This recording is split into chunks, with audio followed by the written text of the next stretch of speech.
Alors, bienvenue dans cet épisode un peu spécial parce que Pauline, elle est la dernière invitée de toute cette saison, de ces 5 saisons qu'on a eues entre sorcières. Donc, il y a une certaine émotion, Pauline, quand même, de venir clôturer cet espace avec toi. Alors, Pauline est une sorcière qui vit à New York et j'ai très très hâte de cette entrevue. Est-ce que Pauline, tu peux présenter la table, qui tu es, quelle sorcière tu es? Yes. Alors, je m'appelle Pauline Barbagiovanni. Alors, je sais pas si je suis une sorcière ou pas, parce que c'est ce qu'on disait un petit peu avant. Je sais pas si j'ai cette étiquette-là ou pas. C'est ce que je te disais, je suis pas complètement au clair encore avec ce que c'est exactement qu'une sorcière, mais on pourra en reparler. Je suis expatriée, je vis à New York, aux États-Unis.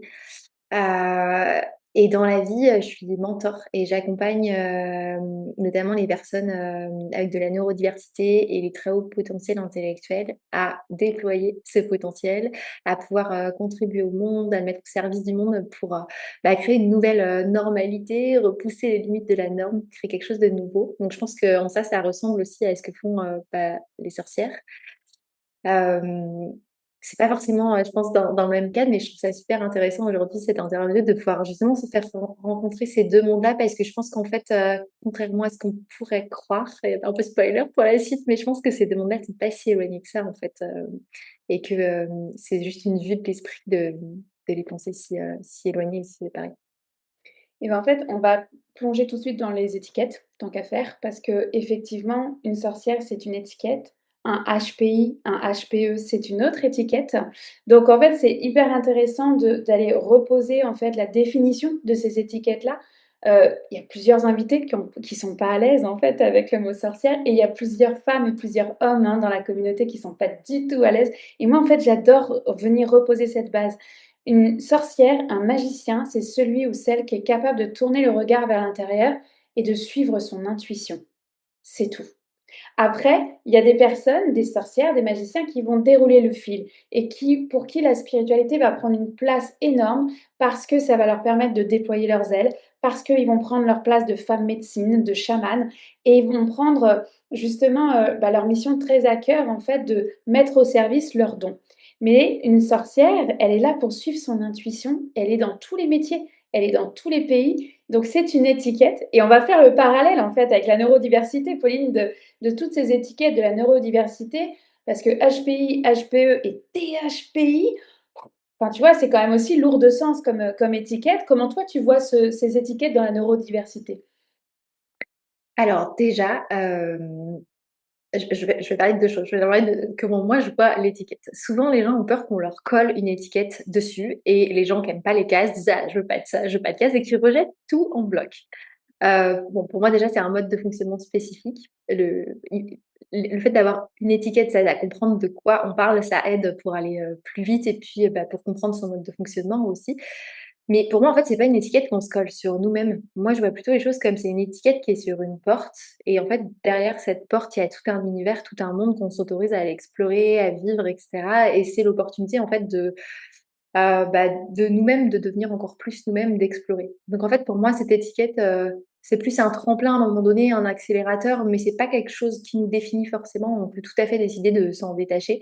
Alors évidemment, je dis que j'accompagne les personnes, THPI parce que ça permet de comprendre rapidement, de quoi je parle, mais on est d'accord que c'est vraiment réducteur, hem, cette étiquette-là. Et après pour moi, le HPI, c'est pas du tout, juste un QI parce que c'est vrai que beaucoup souvent, même la vision qui est partagée par les médias, c'est bon, bah, tu as plus de 130 de QI, tu es forcément, HPI et en fait, non, pas que ça, c'est surtout et avant tout, en fait, un mode de fonctionnement qui est spécifique, c'est une vision du monde qui est spécifique, des besoins, des valeurs qui vont être particulières, et c'est ça qui va faire qu'en fait, ces personnes-là, tout comme je pense les sorcières, peuvent parfois se sentir en décalage, en fait, dans la société, ne pas se reconnaître, auprès de la majorité des gens, auprès de la norme et le fait d'aller comprendre, en fait, ce mode de fonctionnement, bah, ça va leur donner des clés pour avancer et en fait, je pense que cette étiquette de HPI, THPI, ça va permettre d'aller comprendre, via une voie assez logique en fait, hein, parce que du coup on va aller, comprendre, bah, voilà, comment ça fonctionne, donc on va aller aussi nourrir le mental, par ce côté-là et je pense qu'en allant par l'étiquette peut-être, plus, sorcière, bah, comme on se reconnecte à soi et cetera, on va plus aller par son intériorité, peut-être ses émotions, ses sensations et en fait je pense que les 2 chemins, les 2 voies sont valables et de toute façon qu'à un moment donné, pour passer justement à ce niveau THPI qui est encore un niveau au-dessus, il y a besoin d'aller explorer les 2 voies. Donc pour moi, à un moment donné, les 2 voies sont importantes, ouais, à aller explorer. Dis-moi si je me perds parce que, Non, non, c'est exactement en fait, c'est je pars parfois dans tous j'aime les sens. l'image de la porte. En fait, j'aime vraiment l'image de la porte parce que moi, je suis du genre à dire: «Non, mais moi, je rentre pas dans une case, puis, les étiquettes, non merci, quoi». Et en fait, d'aller explorer derrière, en fait, ces étiquettes-là, bah, évidemment que moi, ça a changé ma vie, mais j'aimerais que toi, tu nous racontes ton parcours. Comment tu as ouvert cette porte, en fait? Comment tu as su que tu étais THPI et ton chemin de vie, en fait, qui a fait qu'aujourd'hui, tu accompagnes ces personnes, neuroatypiques? Bah, comme tu dis, c'est un vrai chemin, ça pas c'est tout plein d'étapes en fait, mis bout à bout. Hem, il y a une quinzaine d'années, j'ai découvert que j'étais HPI, déjà parce qu'à l'époque on parlait pas du tout du THPI et déjà HPI c'était beaucoup. Donc à l'époque, j'avais fait un test, mais qui était pas un test de QI parce que je voulais pas savoir le nombre. J'avais peur soit d'être trop HPI et de perdre le lien avec les gens, soit, d'être pas vraiment et du coup de pas me sentir légitime. Donc je m'étais dit: «Je veux juste savoir si je le suis, mais je veux pas de chiffres». Donc j'avais fait un bilan de Douance qui permettait, de savoir ça. Ça m'a permis de comprendre ce que c'était que le HPI, de rentrer dans ce monde et puis, du coup, de découvrir complètement toute une partie de moi parce qu'à l'époque, franchement, je savais même pas qui j'étais. Tellement, j'étais vraiment paumée, j'étais pas du tout la même personne qu'aujourd'hui et j'ai évolué, voilà, j'ai intégré des choses, il y a des choses qui se sont passées dans ma vie. À l'époque, j'étais pas du tout, accompagnante. Je travaillais dans le marketing, des vins et spiritueux, donc rien à voir. Hem, à la base, j'ai une formation, d'œnologue et d'ingénieur agro. Donc vraiment super différent. Et puis, de fil en aiguille dans ma vie, il s'est trouvé que les étoiles à un moment se sont alignées, je suis tombée enceinte, on a su qu'on allait partir, vivre aux États-Unis, hem et en même temps, du coup, j'ai décidé de me reconvertir comme on allait s'expatrier, et de me former au coaching à l'époque et c'est à ce moment-là où, bah, j'ai découvert que j'étais THPI avec l'arrivée de la maternité et cetera, qui a pas mal chamboulé les choses d'un point de vue identitaire aussi. Et puis, bah, je me suis intéressée au THPI, je me suis rendue compte en m'intéressant au THPI qu'en fait, il y avait pas grand-chose sur le sujet, qu'en fait, l'image qu'on s'en faisait, c'était vraiment des gens qui étaient des génies, parfois qui étaient un peu prétentieux et cetera. Alors que pas du tout. En fait, souvent, c'est des gens, bah, qui savent pas trop quoi faire, de leur intensité, de leur talent, qui ont absolument pas conscience, en fait, de la valeur qu'ils ont, de tout ce qu'ils peuvent apporter. Et je me suis rendue compte que les accompagner, bah, moi, ça me faisait vraiment kiffer parce qu'il y avait cette intensité, cette rapidité, cette vitesse qui moi, m'enthousiasmait aussi. Et donc j'ai eu envie d'aller plus vers ça, de les aider à, bah, apprivoiser tout ça. En fait, j'ai découvert que c'était possible d'apprivoiser son intensité et son THPI, parce que partout je lisais: «Bah, non, c'est pas possible, en gros, tu es foutu, tu es pas tombé au bon endroit, tu t'es planté de planète». Et du coup, j'étais là: «Non, non, c'est pas possible» et moi, je suis sûre que c'est possible de l'apprivoiser et je vais trouver comment. Et donc j'ai vraiment travaillé là-dessus en me disant: «Non, non, mais en fait, c'est pas parce que tu fonctionnes différemment». Moi, je me disais: «La nature est bien faite, donc il y a forcément un mode d'emploi. Tu l'as juste pas trouvé». Heu, donc il y a peut-être aussi cet aspect-là, sortir de dire: «La nature est bien faite, donc c'est juste que tu as pas dû faire les bons réglages». Hem et et donc j'ai continué là-dessus, j'ai fait les réglages pour moi. De fil en aiguille, j'ai accompagné aussi, bah, mes clients et puis à un moment donné, j'ai décidé de passer de coach à mentor parce que je me rendais compte qu'en fait, le coaching, c'était limité pour les THPI parce qu'en effet, quand on est THPI, on a une identité qui est une personnalité qui est tellement vaste qu'en fait, bah, on a besoin d'accompagnants aussi qui aient cette capacité à contenir en quelque sorte cette vastitude et à pas nous enfermer, à nous aider à nous canaliser, mais surtout à pas nous enfermer. Hem et aujourd'hui, du coup, c'est ce que je fais. Aujourd'hui, je suis mentor et j'accompagne, du coup, mes clients qui sont THP à canaliser leur intensité, mais non pas à la réfréner, c'est juste à apprendre à la maîtriser, à s'en servir, à faire que leur vie, elle soit canon et surtout après, derrière, bah, à faire en sorte de pouvoir mettre cette intensité et cette capacité au service du monde. Parce qu'en fait, c'est pour ça qu'ils sont là, hein. Des fois, ils me disent: «C'est quoi ma mission de vie?» «Mais ta mission de vie, c'est d'aller, c'est d'aller contribuer au monde, en fait. C'est ça qui te fait kiffer et avec tes talents, tes pouvoirs à toi, ta vision, parce que tu es là pour être un peu à l'avant-garde en quelque sorte, tu vois? Marcher devant et permettre aux autres aussi d'apporter cette vision que toi tu vois, parce que souvent c'est des visionnaires, ils en ont pas trop conscience. Souvent ils veulent pas l'entendre, hein, ça leur fait peur un peu cette responsabilité-là, de se dire qu'ils sont visionnaires, que c'est des leaders, de demain et cetera. Mais clairement ils sont là pour ça, ils sont là pour aider à construire ce monde-là. C'est un peu des architectes en fait du monde de demain. Ils sont là pour faire vaciller et bousculer un peu, tu vois, les limites de la normalité actuelle et créer une nouvelle normalité, en fait, une nouvelle norme. Parce qu'en fait, ils vivent de base dans un autre référentiel. Mais juste là, souvent, ils n'en ont pas conscience. Et c'est ça qui fait que parfois ils se sentent super perdus et pas à leur place dans le monde actuel parce que ils n'ont pas les codes. Et donc, ils ont besoin, en fait, de ce mode d'emploi, de ces codes pour pouvoir après aller déployer tout ça. Voilà, j'espère que c'est clair sur comment ça fonctionne. Il y a une partie de moi qui me dit: «Mais c'est tellement une évidence que tu sois la dernière invitée» parce que, je t'ai rencontrée à Toulouse en juin 2025. Je suis dans un événement dédié à la neurodiversité et moi je dis: «Mais qu'est-ce que je fais là?» Et Pauline me touche en plein cœur parce que, finalement, tout ce cadre dont elle parle, en fait, moi, je me reconnais dedans, mais personne m'avait dit jusqu'à maintenant que mon intensité, elle pouvait être belle, qu'elle était avant-gardiste, qu'elle était visionnaire, que c'était quelque chose qu'il fallait éteindre, en fait. Tu vois? On m'a souvent dit: «Laurence, tu es trop intense, quoi» et en fait, voilà, ça me touche parce que, ça met en lumière que cette intensité-là, elle peut avoir, une fonction. Elle est là pour, d'ailleurs, une contribution comme tu le dis si bien et il y avait une phrase qui m'avait énormément touchée. Tu m'avais dit à moi dans la salle au milieu de 150 personnes, «Moi, ça va c'est trop lent en fait, donc sur YouTube, je mets x2 pour écouter, mes mentorats, mes coachings et cetera» et je dis: «Ah bon? Je suis pas la seule à faire ça?» Et en fait, ça m'avait vachement touchée. Donc j'aimerais qu'on revienne sur le concret parce que probablement qu'il y a des personnes qui vont écouter et il y a jamais de hasard, d'accord? Moi, je crois pas au hasard, qui vont écouter cet épisode et qui vont peut-être dire: «Ouais, moi ça me parle pas, moi je suis pas HPI». Moi, j'ai toujours dit que j'étais pas, haut potentiel intellectuel parce que j'ai pas fait prépa et grande école. Ça, c'est un gros truc français OK. là qui pèse. Faut qu'on démonte un peu les mythes. Alors déjà, le sigle HPI, haut potentiel intellectuel ou très HPI, très haut potentiel intellectuel, il est très mal choisi. Mais dans le milieu, on n'arrête pas de le dire, ça va pas, il va pas ce terme. On est d'accord, mais bon, en même temps, il existe, donc à un moment donné, on est un peu obligé de l'utiliser. C'est comme surdo et c'est comme si ça donnait l'impression qu'on était supérieur aux autres, alors que c'est pas du tout le cas. Moi, je considère que tout le monde a autant de valeur, toutes les âmes de ce monde ont autant de valeur. Ça n'a rien à voir avec la valeur personnelle, c'est juste en fait un référentiel différent, une manière de penser, mais pas que.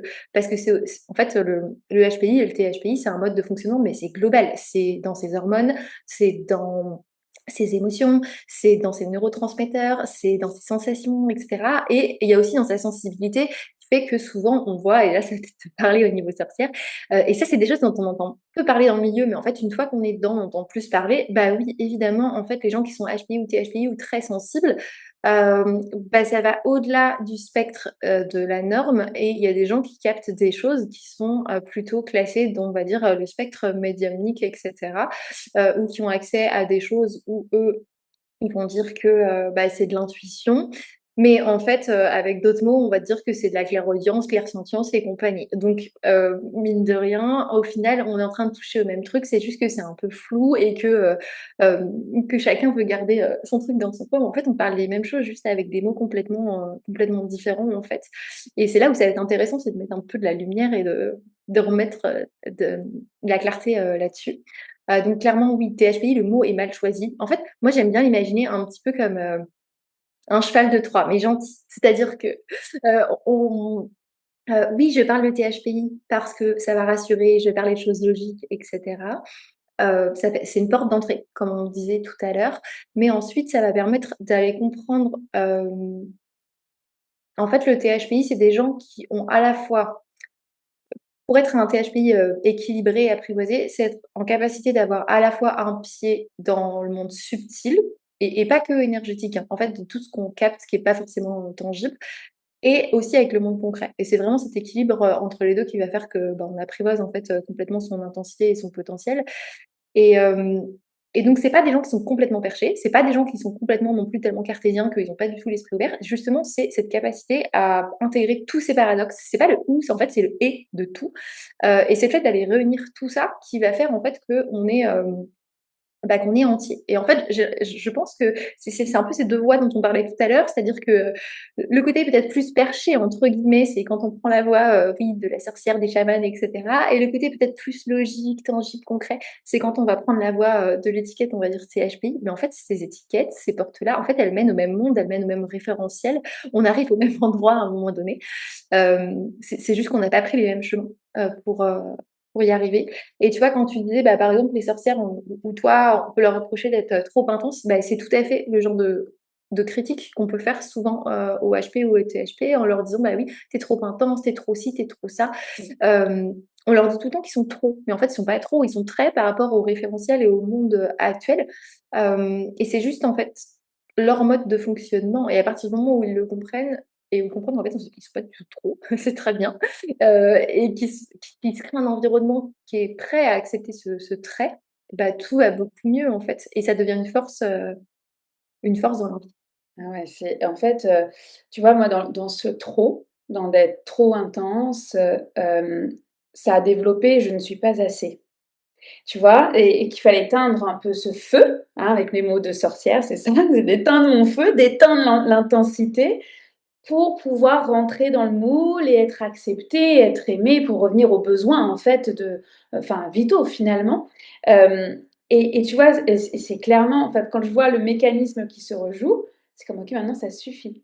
On revient et puis c'est beau, en fait, d'être, voilà, c'est à la fois, perché et ancré. Moi, je dis toujours: «C'est entre ciel et terre».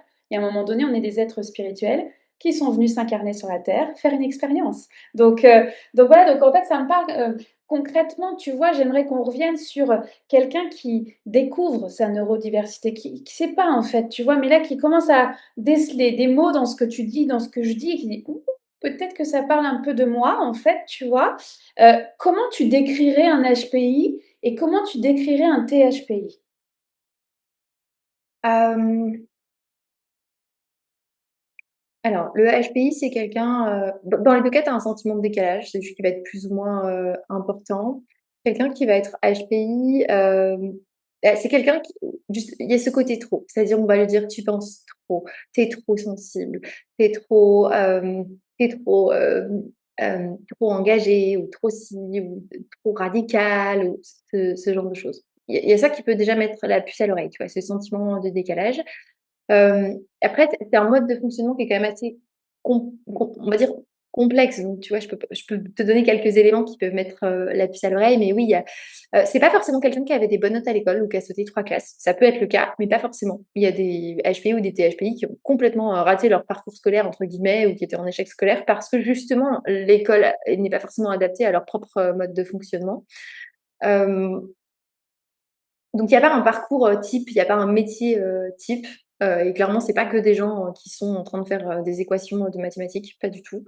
Il y a vraiment de tous les métiers peuvent être concernés, toutes les, classes sociales, enfin vraiment, les HPI, les THPI peuvent être, partout. Hem, le La différence entre les 2, c'est que, le HPI a cette complexité, ce rythme et cetera. Le THPI, en fait, tu as toutes les caractéristiques du HPI, mais encore plus intense, encore plus complexe. Hem, tu as des capacités, des choses en plus qu'ont pas forcément les HPI. Par exemple, tu vas être capable de penser sur tes propres pensées. Tu vas avoir cette flamme intérieure dont tu parlais, dont qu'on appelle l'élan vital ou l'antéléchie, en fait, c'est ça qui montre à quel point ton potentiel il est déployé. En général, il est un peu plus déployé pour les THPI que pour les HPI.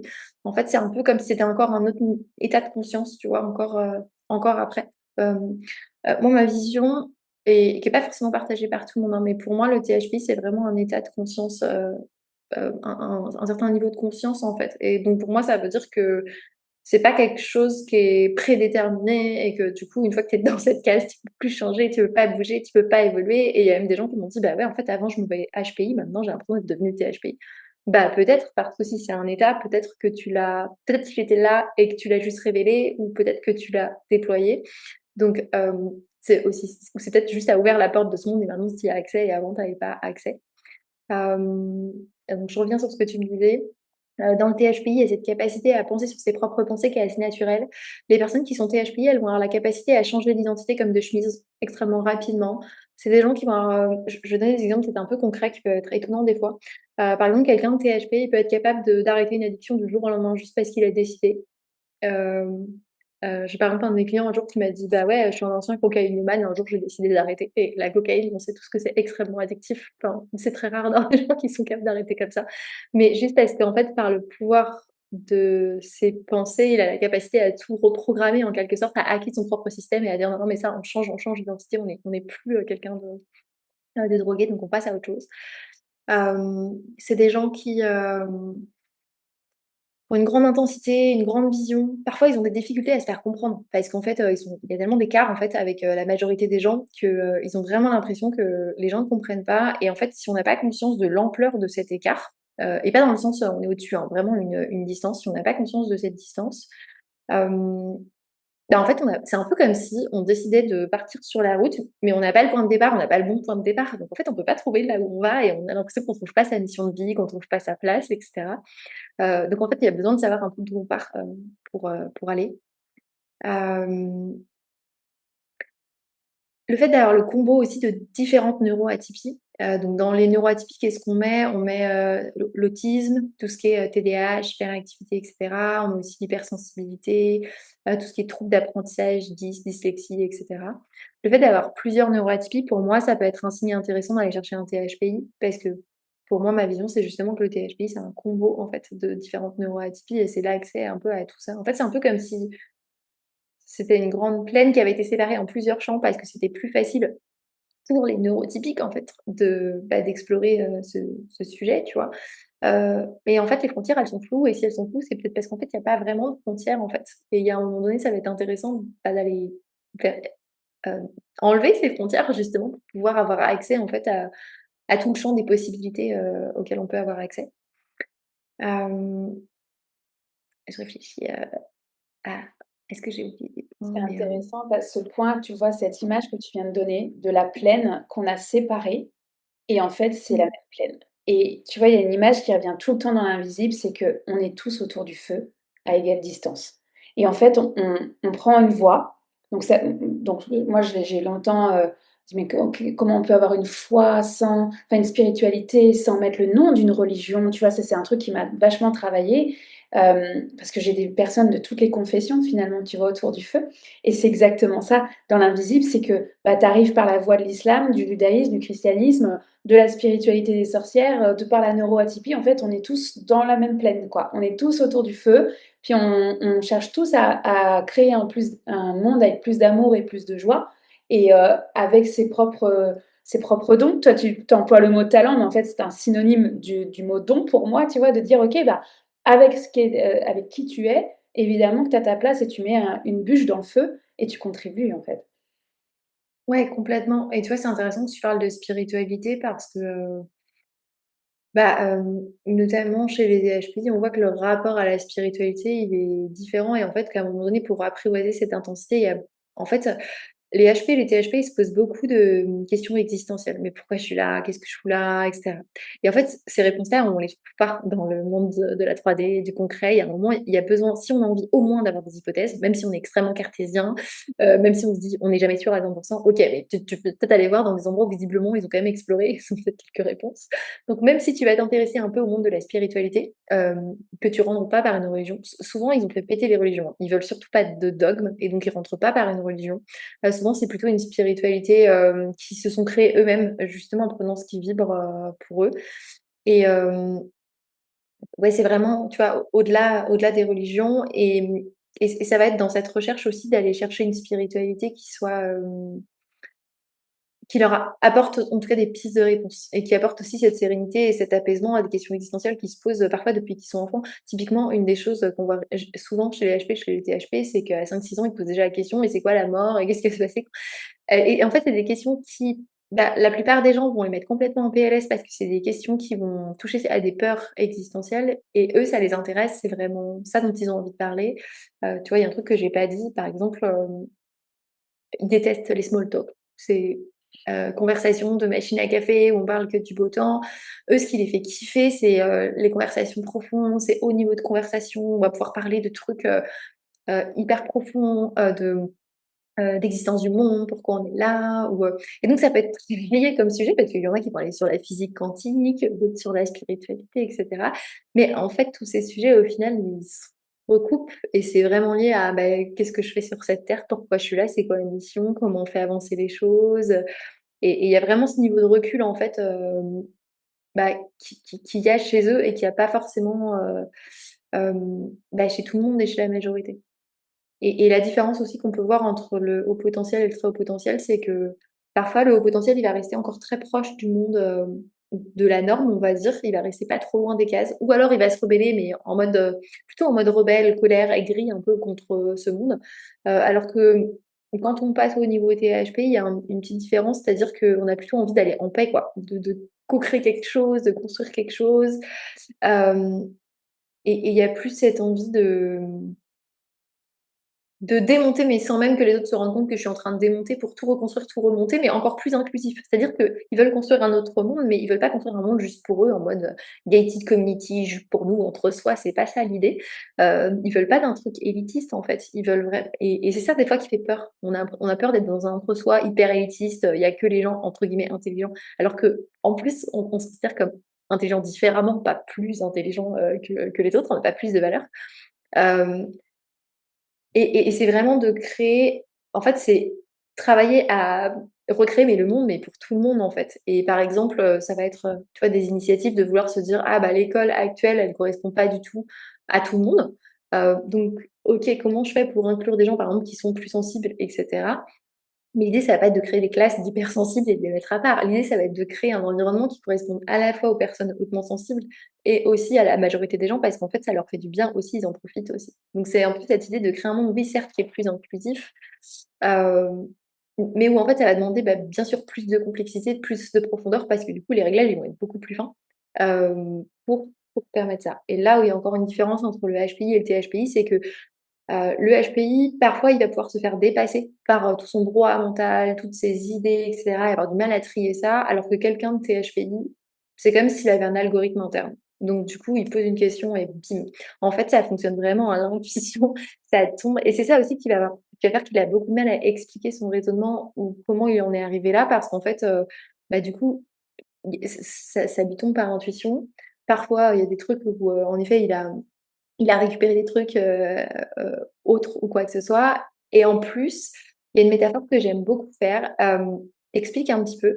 En fait, quand on était HPI, c'est un peu comme si on était téléportés, au Moyen Âge et que notre mission, c'était de leur faire comprendre que les smartphones, c'était génial. Sauf que ils ont pas encore compris ce que c'était que l'électricité. Ils ont pas encore compris ce que c'était que le téléphone. Ils ont pas encore internet et donc en fait, bah, j'ai besoin de ces 3 notions-là pour pouvoir leur expliquer le smartphone et donc du coup, c'est vraiment parfois cette sensation de se dire: «Mais l'effort pour pouvoir leur expliquer, le wifi, le téléphone et l'électricité va me demander tellement d'efforts pour qu'ils puissent arriver au téléphone que parfois en fait on sait même pas par quel bout prendre le truc et comment expliquer». Parce qu'on leur dit: «Mais si je dois expliquer toutes ces notions-là, enfin, c'est énorme» et donc des fois il y a cette sensation de se dire: «Mais je peux pas faire passer par un trou de souris, l'univers et la galaxie complète en fait de tout ce qui se passe, dans ma tête, dans ma vision et cetera».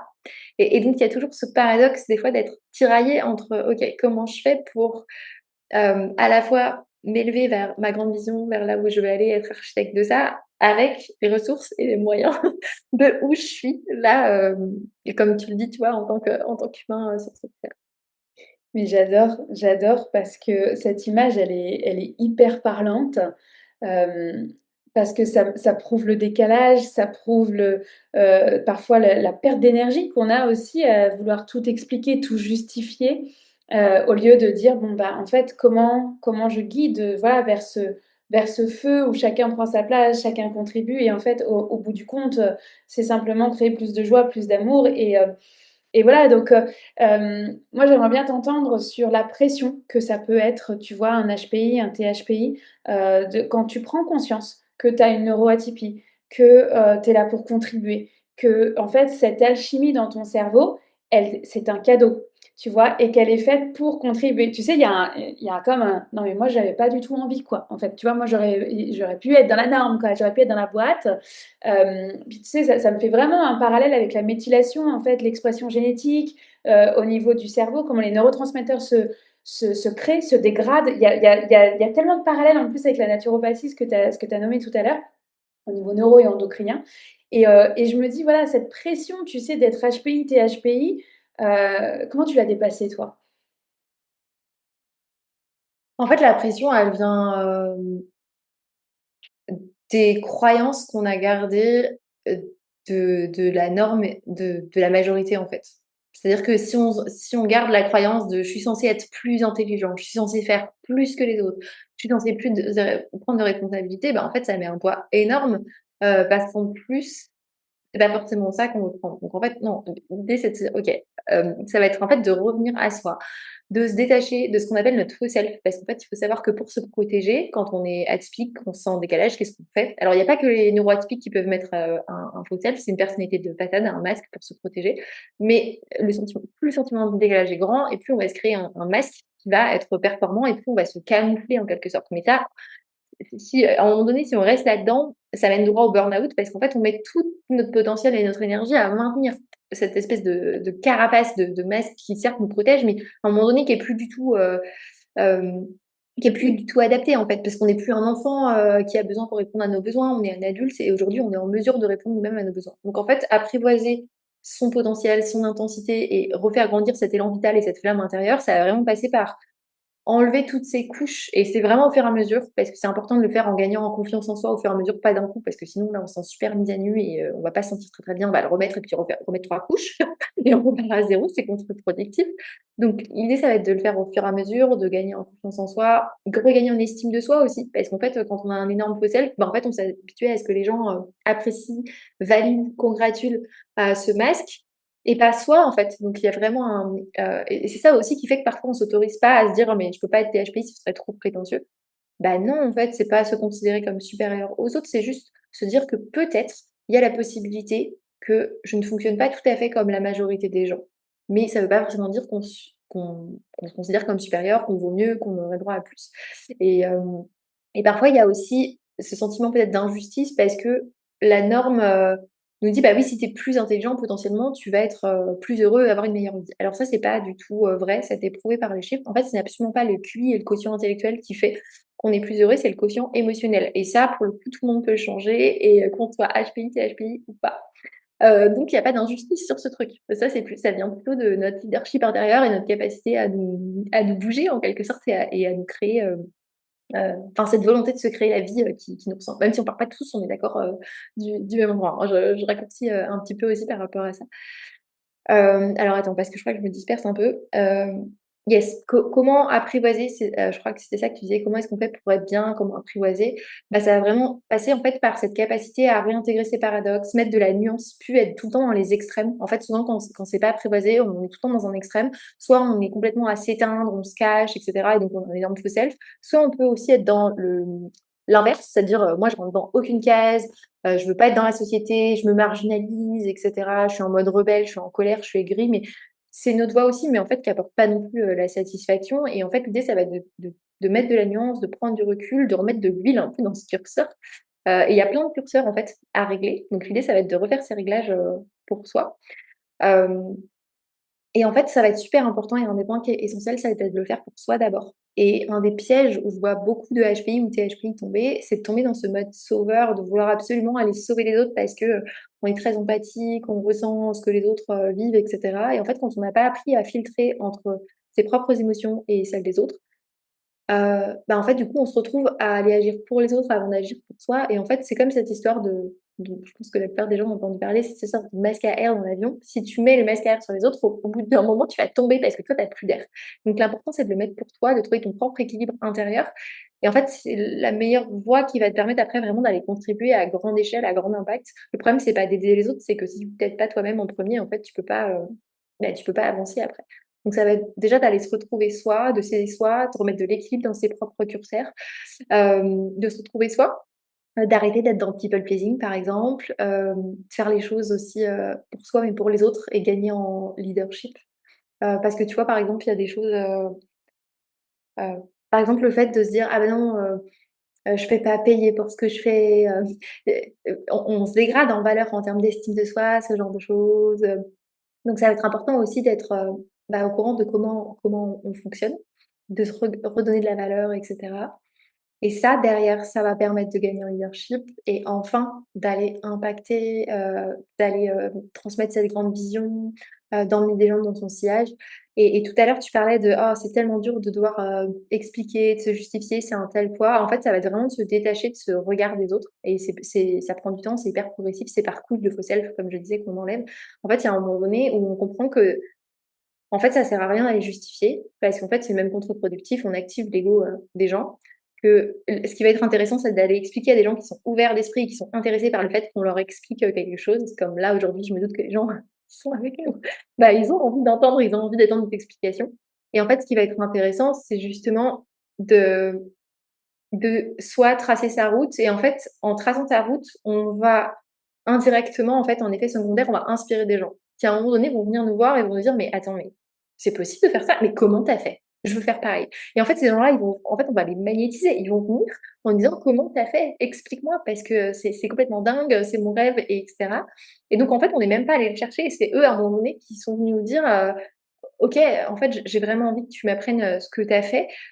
Et c'est de cette manière-là, en fait, qu'on va pouvoir briller, mais sans s'éteindre ni éblouir les autres. Et en fait, c'est vraiment trouver sa voie. Moi, j'ai vraiment l'impression des fois d'être un funambule, quoi. Je cherche ma voie, sur un fil, pour, oui, j'ai été un peu explorer un peu partout, les extrêmes, les curseurs et cetera. Et en fait, au bout d'un moment, j'ai trouvé un peu mon juste équilibre et en plus, c'est dynamique, hein, ça s'ajuste tout le temps en fonction des situations qui vont me permettre, en fait, de tracer ma route et d'avancer par rapport à ça et de construire les choses, au fur et à mesure. C'est là où, en fait, je te rejoins tellement d'avoir tâtonné, d'avoir exploré, d'avoir été dans les extrêmes, d'avoir, eu cette intensité-là, ces identités qui ont changé. Je me retrouve dans tous tes mots, évidemment. Et en fait, le fil de funambule, je le vois moi dans l'invisible. C'est tout le temps ça en fait. On part tous d'une plateforme en fait, et il y a ce fil de funambule, puis tu sais, on a cette peur bleue d'avancer sur sa propre destinée finalement, et quand tu avances, tu te rends compte qu'il y a un filet de sécurité qui se met en place en dessous et que, bah, tu risques rien et que justement ta mission c'est d'aller explorer ces curseurs pour que toi tu trouves cette alchimie à l'intérieur de toi qui fait qu'ensuite tu vas contribuer. Tu sais, tout à l'heure tu as pris l'image de la voiture. Bah, en gros, si tu mets du diesel dans une voiture à essence, bah, ça marchera pas, en fait, tu vois? Donc, tant que tu as pas compris encore comment ta propre voiture est construite, de quel ingrédient elle a besoin, bah, la route, elle est forcément cabossée et puis il y a des culs de poule, quoi. Enfin, tu vois, c'est évident. Donc, mais ça fait Et partie. tu vois, j'irais plus loin même sur ce que tu dis. Moi, j'aime bien dire, en fait, les neurotypiques et en toute gentillesse, hein, parce que je les adore et heureusement qu'ils sont de ce monde parce qu'il y a besoin de s'il y avait que des HPI ou des THPI, et certes, le monde ne ressemblerait pas à celui-là, mais il faudrait vraiment qu'on change le monde parce qu'on s'en sortirait pas. Si tout le monde avait une vision à défendre, il y a un moment donné, on s'en sortirait pas. Par exemple, on est content que, je sais pas, qu'il y ait des gens qui soient insensibles pour faire gagner en prison parce que quand on est hypersensible, on se verrait pas faire ce boulot-là. Je prends un exemple comme ça, mais en effet, il y a des métiers où, on se verrait pas le faire, quand on a, ce type de fonctionnement. Hem Et yes, tu vois, pour rebondir sur ta métaphore, moi, j'aime bien dire que, les neurotypiques, c'est un petit peu comme s'ils avaient une trottinette, tu vois? Donc c'est trop bien, en ville, une trottinette et cetera, c'est cool. Hem les HPI, c'est un peu comme s'ils avaient une Ferrari. Donc des fois en ville, c'est pas top, hein. Pour passer sur les dodanes, tout ça, ça racle un peu, ils soit on les engueule parce qu'ils font trop de bruit, leur moteur il voilà, tu fais trop de bruit au feu quand tu démarres et cetera, ça dérange un peu, hein, parce que les trottinettes, c'est calme et cetera. Hem et ils ronflent un peu trop fort. Et les THPI, souvent, ce qu'ils ont pas conscience, c'est qu'eux, ils ont un vaisseau spatial. Donc du coup, et puis ils essayent de rouler avec leur vaisseau spatial ou leur fusée d'Orion. Donc on imagine bien, que ça le fait pas. Ça le fait pas du tout. Ils se cognent partout, ils s'éraflent la carlingue, des fois, ils ont pas compris qu'ils pouvaient décoller. Donc ils restent au niveau du sol et puis ils ont l'impression que la vie, des fois, vaut pas la peine d'être vécue, tel comme ça. Ils sentent vraiment, ils disent: «Mais qu'est-ce que je fous là?» Bah oui, tu pas censé être resté au sol, en fait. Tu censé aller t'éclater dans les étoiles, à t'amuser. Mais ils ont pas encore compris qu'en fait, ils avaient tout un système de navigation qui était, plus complexe, en fait. Ils ont pas commencé à toucher à tous les boutons. Alors des fois, ils ont un peu touché à certains, ils ont découvert un peu comme ça, mais mais ils ont pas tout ce système de navigation. Et en effet, même les HPI vont les déranger parce que évidemment, bah, si tu allumes ta fusée à côté d'une Ferrari, tu vas la cramer. Euh, donc, ça va être aussi trouver bah, des gens qui nous ressemblent euh, pour pouvoir bah, être en phase, trouver des gens. Bah, si toi, tu as une fusée, il faut pas aller chercher un pilote de Formule 1. Enfin, même si ça va être sympa de discuter avec lui, tu vas avoir besoin d'un autre pilote de fusée pour t'apprendre à mais comment je fais pour l'allumer? Et puis après, comment je fais pour faire des loopings, etc. Euh, donc c'est ça en fait qui va aussi changer la donne, c'est de trouver son univers et de trouver non pas se dire je reste comme on disait tout à l'heure que en entre-soi, mais en fait c'est aussi de trouver bah oui c'est qui les personnes qui vont me nourrir, c'est l'environnement qui va m'apporter à moi, qui va faire que ça va nourrir bah, cette bûche dans le feu et qui va te donner de l'air en fait, de quoi respirer. Euh, ça va être la clé parce que tu pourras pas. Enfin, c'est pas avec une fusée que tu essayes de faire avancer comme une trottinette que tu vas pouvoir avancer. Et c'est pour ça aussi que des fois, tu te sens complètement bloqué parce que bah, tu peux avoir l'impression de stagner, d'être bloqué. Bah oui, parce qu'on peut pas faire avancer une fusée juste en bougeant son pied sur le côté. On imagine bien, ça fonctionne pas. Je suis impressionnée des images que tu donnes et que tu expliques avec toute ton expertise en fait de la neurodiversité. Parce qu'en fait, moi, dans l'invisible, je vois des vaisseaux. C'est un parking avec des vaisseaux, s'il te plaît. Donc en fait, moi, je suis comme, tu vois, le pont entre bah, chacune son expertise et son expérience, en fait, tu vois. Mais en fait, on parle de la même chose. Et en fait, moi, ça me passionne. Et en même temps, j'ai envie de ramener ça aussi au corps physique parce qu'il y a bien un pilote dans l'avion, il y a un pilote dans la fusée, il y a un pilote sur la trottinette. Et corps physique. Le corps physique, pour moi, c'est la base en fait. C'est qu'il faut pouvoir tenir le guidon, quel qu'il soit en fait, et de pouvoir en prendre soin. Donc, merci mille fois en fait, Pauline, pour cette approche que tu emmènes. Pour conclure en fait cette entrevue, qu'est-ce que tu aurais envie de faire passer comme message? Qu'est-ce que tu voudrais dire aux sorcières et magiciens qui nous écoutent? Euh, J'aurais envie de leur dire que la vérité n'est pas unique, qu'elle est multiple, qu'elle est vaste et que faut pas s'empêcher d'aller explorer un territoire parce que la pancarte sur la porte les fait un peu flipper. Au contraire, ça peut valoir le coup d'aller voir parce que ça va permettre bah, de révéler des choses sur eux, quelles qu'elles soient en fait, que ce soit, quelle que soit l'étiquette, les choses. Je trouve que d'aller se confronter à des choses qui sortent aussi de notre territoire connu, de notre zone de connu jusqu'à maintenant, c'est ça qui va pouvoir potentiellement nous activer dans un sens ou dans l'autre et nous donner encore plus de réponses sur nous-mêmes parce qu'en fait, quelle que soit la personne qu'on est, en fait, notre quête à tous, c'est de nous connaître encore mieux, encore plus, d'être encore plus nous-mêmes, l'authenticité, la vérité, notre vérité, en fait. Et je pense que justement, en allant explorer, en allant expérimenter, en allant justement voir des univers comme là, on pourrait se dire, mais THPI sorcière, pourquoi vous faites des liens entre ça? Bah, justement, allez, faites des liens et c'est ça qui